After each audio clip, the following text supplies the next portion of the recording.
আসসালামু আলাইকুম এভরিওয়ান, সবাই কেমন আছেন? আশা করছি সবাই ভালো আছেন। এ টু জেড কিচেন বিডিতে আরও নতুন একটি ভিডিও দেখার জন্য আপনাদের সবাইকে স্বাগত। যে কোনো ডেজার্ট তৈরি করার জন্য কিন্তু কনডেন্স মিল্কের প্রয়োজন পড়ে, তাই তো এখন থেকে আর দোকান থেকে কনডেন্স মিল্ক কিনে আনতে হবে না। মাত্র কয়েকটি উপকরণে আপনি এখন নিজেই বাসায় তৈরি করে নিতে পারবেন দোকানের মতো perfect condense milk. Condense milk তৈরি করার জন্য এখানে আমি 1 কেজি পরিমাণের লিকুইড দুধ নিয়ে নিয়েছি। তবে আপনারা চাইলে জাল করা দুধ দিয়েও কনডেন্স মিল্কটি তৈরি করে নিতে পারেন। মেজারমেন্ট কাপের 4 কাপ পরিমাণের দুধ নিয়ে নিয়েছি। একটা মেজারমেন্ট কাপ কিন্তু 250 মিলি হয়ে থাকে। কাপটা আমি এই জন্যই আপনাদেরকে দেখিয়ে দিচ্ছি, আপনারা যদি কাপ দিয়ে পরিমাপ করে দুধ নিয়ে নেন তাহলে চিনি দিতে খুব বেশি সুবিধা হবে। চুলার আঁচ হাই হিটে রেখে দুধ ব্লক আসা পর্যন্ত রান্না করে নিব। তবে আপনারা চাইলে চুলার আঁচ মিডিয়ামে রেখেও কিন্তু দুধ ব্লক আসা পর্যন্ত রান্না করে নিতে পারেন। দেখতেই পাচ্ছেন দুধ প্রায় ব্লক আসার কাছাকাছি। এখন দিয়ে দিচ্ছি চিনি। এখানে আমি মেজারমেন্ট কাপের 2 কাপ পরিমাণের চিনি দিয়ে দিচ্ছি। এখন নেড়ে ছেড়ে চিনিটাকে মিশিয়ে নিব। চিনিটা দেওয়ার সঙ্গে সঙ্গেই দেখবেন দুধটা কিছুটা পাতলা হয়ে গিয়েছে এবং কালারটা চেঞ্জ হয়ে গিয়েছে। এইখানে আমি রেড সুগারটা ইউজ করেছি, তবে আপনারা চাইলে কিন্তু হোয়াইট সুগার দিয়েও এই কনডেন্স মিল্কটা তৈরি করতে পারেন। এখানে চিনির কোনো পার্থক্য নেই।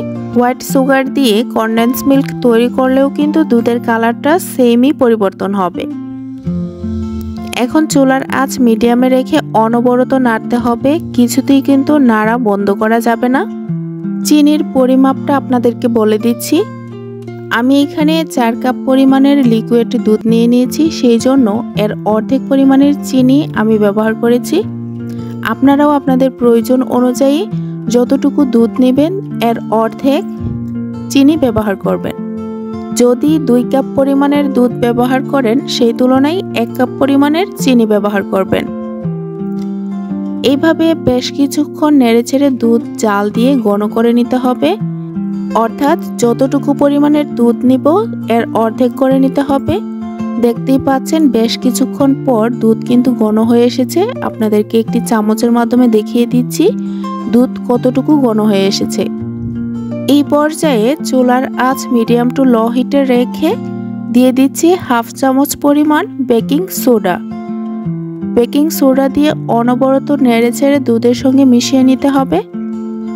এইখানে কিন্তু দুধের পরিমাণ অনুযায়ী বেকিং সোডার পরিমাণটা বাড়িয়ে কমিয়ে নিতে হবে। বেকিং সোডা দেওয়ার সঙ্গে সঙ্গে দেখবেন যে দুধ ফুলে উঠবে, এতে ভয় পাওয়ার কিছু নেই। ভালো করে নেড়েচেড়ে মিশিয়ে নিয়ে চুলাটা অফ করে দিবেন।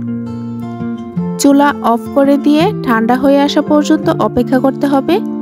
ঠান্ডা হয়ে আসলেই দেখবেন যে ফোলা ভাবটা চলে যাবে এবং কনডেন্স মিল্ক তৈরি হয়ে যাবে। দেখতেই পাচ্ছেন কতটা পারফেক্ট কনডেন্স মিল্ক তৈরি হয়ে গিয়েছে। এই কনডেন্স মিল্কটা ঠান্ডা হওয়ার সঙ্গে সঙ্গে কিন্তু আরও বেশ কিছুটা ঘন হয়ে যাবে। আমি এখানে রেড সুগার ইউজ করার কারণে কিন্তু কালারটা কিছুটা গাঢ় এসেছে, তবে আপনারা যদি হোয়াইট সুগার দিয়ে তৈরি করেন সেই তুলনায় কালারটা কিছুটা হালকা হতে পারে।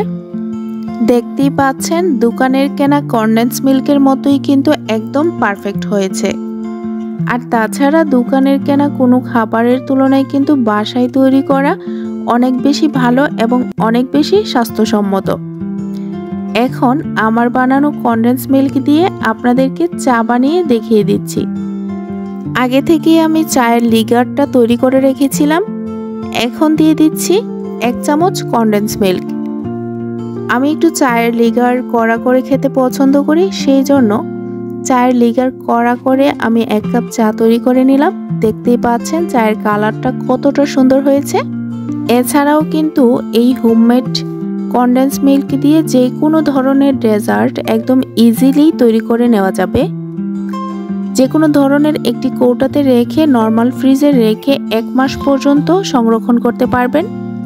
তো আমার আজকের রেসিপিটি আপনাদের কেমন লেগেছে তা জানাতে ভুলবেন না। যদি ভালো লেগে থাকে তাহলে আমার চ্যানেলটিকে সাবস্ক্রাইব করে সঙ্গে থাকবেন। সবার আগে ভিডিও পেতে পাশে থাকা বেল আইকনটি অন করে রাখবেন। পাশাপাশি লাইক, কমেন্ট এবং শেয়ার করে দিবেন। আমার পরবর্তী ভিডিও দেখার আমন্ত্রণ জানিয়ে আজকের মতো এইখানে বিদায় নিচ্ছি। সবাই ভালো থাকবেন।